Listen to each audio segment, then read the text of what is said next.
I would like to invite Moti Kaul ji on the stage for his keynote address. But before that, I will introduce Moti Kaul ji to all of you. Moti ji has been actively involved in the community activity for the last 4 decades. He played a prominent leading role with some of the well-known community organizations like Kashmiri Pandit Association Mumbai, Panun Kashmir, and All India Kashmiri Samaj. Being a prominent Kashmiri Pandit face, in 2014, BJP inducted him in the party at a senior level for J&K unit. He contested the elections on BJP ticket from Habbakadal constituency in Srinagar, which is essentially my home and where my home was located as well. So I am one of his core voters, as I may say. In spite of complete polarization, and you know कि वहाँ पे हालात कैसे हैं, he gave a real good fight to the opponent. He is actively involved in philanthropic work, especially for displaced Kashmiri Hindus. He is also currently serving chairman of the political steering committee of the global KP diaspora. And now may I request Moti Kaul ji to please come up on the stage and share his keynote address with all. Thank you.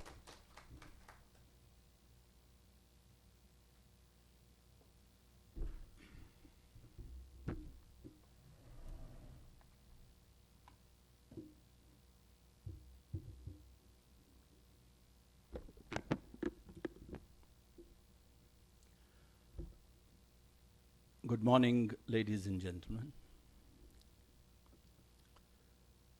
Let me at the outset take this opportunity to congratulate India for Kashmir for organizing today's important conclave concerning Kashmir and Kashmiri Pandits. I understand this is the first event by India for Kashmir, and they have chosen Pune, Maharashtra, has its own significance. It's my pleasure to inform here that Maharashtra was the first state which came out wholeheartedly in support of our community at a very crucial moment by reserving 1 seat in each discipline of all technical colleges in the state. We are indeed indebted to late Shri Balasaheb Thackeray and the then BJP Shiv Sena government for their forthright response at a time when we were just struggling for survival. As mentioned in the brochure today, the event is being powered by GKPD, Global Kashmiri Pandit Diaspora. And I'm going to be giving some brief on account of GKPD here. GKPD is a collective consciousness of the ethnic cleansing and genocide perpetrated on Kashmiri Pandits that led to their wide diaspora and dispersal. It's an umbrella identity, friends, for all Pandits and a platform for unity of purpose and action. Being in existence for over a decade, GKPD has demonstrated its intent to get justice to Kashmiri Pandits and strengthen all the instruments and the institutions of our country so that as a nation, they will have complete right on the state of J&K. The political steering committee, with eminent members of the community on board, has been given the task to work closely with the state and central government to chart out a roadmap for the restorative justice, which has to culminate in a dignified resettlement of displaced Kashmiri Pandits. Friends, Kashmir is an issue with international and global terror implications. we understand its geopolitical complexity and bring deep understanding of the stakeholders and their motivation. GKPD brings enormous value added which can be leveraged by the Government of India, especially against the nefarious activities of Pakistan. It's an irony that today, internationally, only one narrative about Kashmir is visible: separatism and human rights violations by security forces. The narrative of pundits, the main victims of Islamic terrorism, has been conveniently brushed aside and forgotten. It's our mission, therefore, to set this narrative right and reach out to the stakeholders in India, global community, and the international agencies, including United Nations. We are in the process of filing a petition with the UN to get recognition to the genocide and ethnic cleansing of Kashmiri Pandits. Friends, while the human rights violations cases of far less consequence are expeditiously pursued by the state and the then center government, over the years, not a single word has been said about the Kashmiri Pandits' genocide. What a pity that successive governments in the state, in spite of our repeated representations, have still not probed the causes and course of this genocide and extirpation of a defenseless and unarmed community known for its peaceful and non-violent behavior.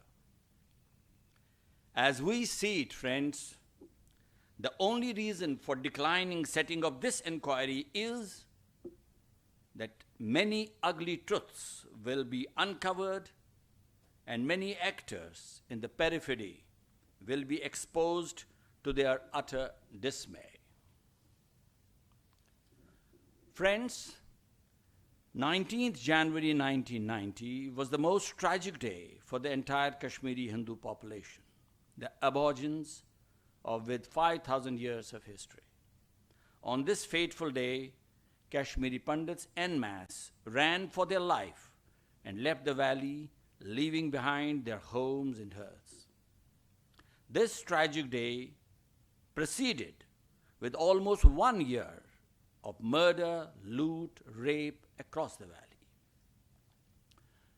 I think after my speech, you will be given the glimpse through a short film which will give you more details about this whole episode, the event that took place, most unfortunate event that took place in our history by this movie, and the world remained silent. Friends, forcing us out of our homes and hearth was not the only tragedy that has undone us. In exile, we have become the threatened people. In fact, this threatened word came from our Professor Ken Pandita recently when he was in the UN, whose language, culture, tradition, customs, lifestyle, and the spiritual philosophy that has sustained us for thousands of years are under grave threat of destruction. Our economic strain has adversely affected the birth rate among our people. It's now on the negative side, and if this trend continues, within few decades, we shall remain only in the pages of history and anthropology. While in exile, look at it, look at the irony. While in exile, the perpetrators of our genocide did not even spare our only living symbols in the valley. I'm talking about temples and shrines. Not only these temples have been desecrated, the landed properties have been illegally encroached, and even the revenue records, mind it, have been altered to replace its ownership.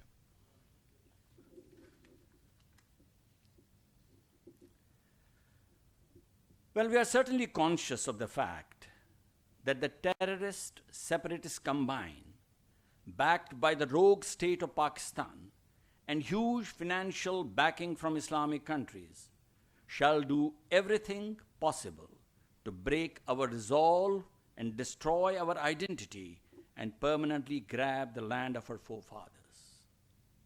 I can assure you, definitely on behalf of GKD and the entire community, that we shall never ever let that happen.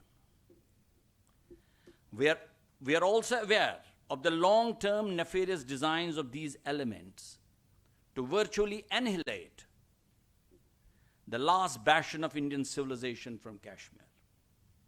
In fact, besides these ugly designs, overnight, many people, in fact, are not aware. And in fact, to some extent, even we were unaware, because we were struggling for survival at that time. They took control of the entire economy of the valley, including all our assets in the form of land, building, businesses, amenities, entities, everything. And believe me, they were worth billions. So this is not the only angle which probably we are seeing. I mean, other angle which we are seeing about the terrorism. This was another angle also.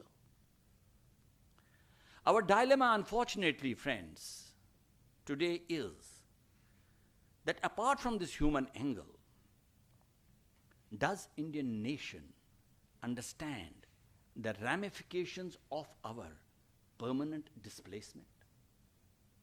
Is it in their scheme of things to understand what it will be, what it will mean to the country if we are permanently displaced? At times it does give us an impression that the real dangers are still not being understood and unraveled by the strategists.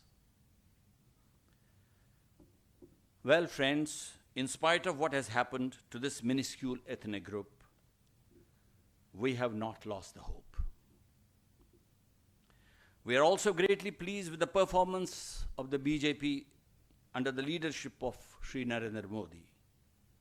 There is no doubt that Modi ji is committed to set the Kashmir discourse on the right path. Apart from his commitment to us, the government has already initiated few steps that demonstrate their resolve. For the first time in 3 decades old history of terrorism and fundamentalism in the state, the actors behind the sedition stand exposed, their networks busted, and their funding sources choked. At the same time, we need to be doubly vigilant, especially since the indoctrination of religious fundamentalism is spreading like wildfire across the valley. We cannot ignore this big development which has been taking place for over 2 decades. Well, few days back, I had the opportunity to meet and discuss the Kashmir issue and Kashmiri Pandits issue with Honorable Governor of Jammu and Kashmir. Apart from his various assessments on the ground situation, I was taken aback when he mentioned categorically that Kashmiri Hindus are not interested in their return to the valley. Friends, this is a new canard being spread by the vested interests in the valley. On the one hand, you must have seen on many news channels that state political heavyweights and even the separatists are yearning for our return. And on the other side, they are spreading this canard. We need to therefore be vigilant and understand where they have been heading and where they are heading. Well, what is the way forward?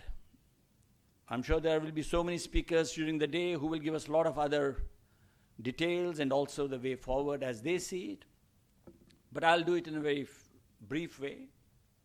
We believe that the present dispensation at the center is definitely setting a well-planned strategy, starting with zero tolerance towards terrorism and its dimensions. That is visible.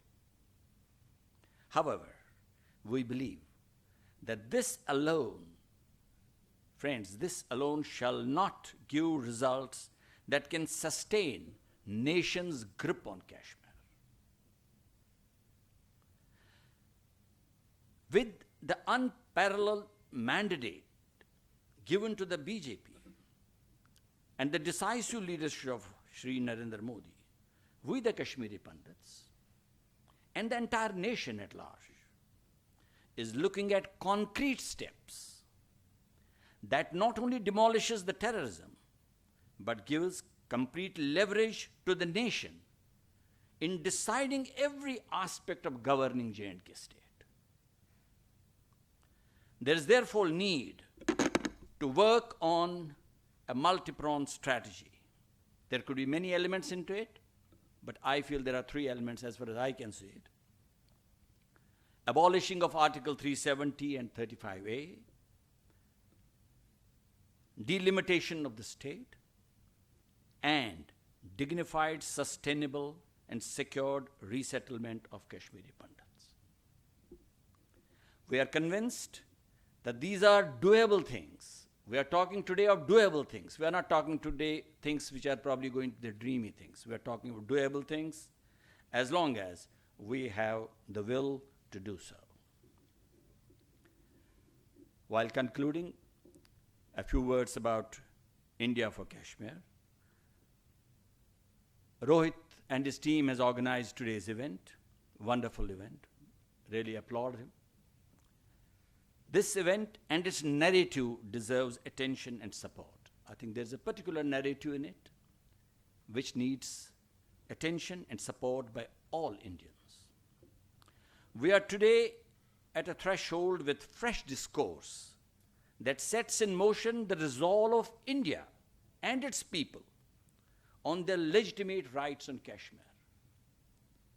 There has been one narrative about the Kashmiri Pandits. That has been always there and that will continue to be there.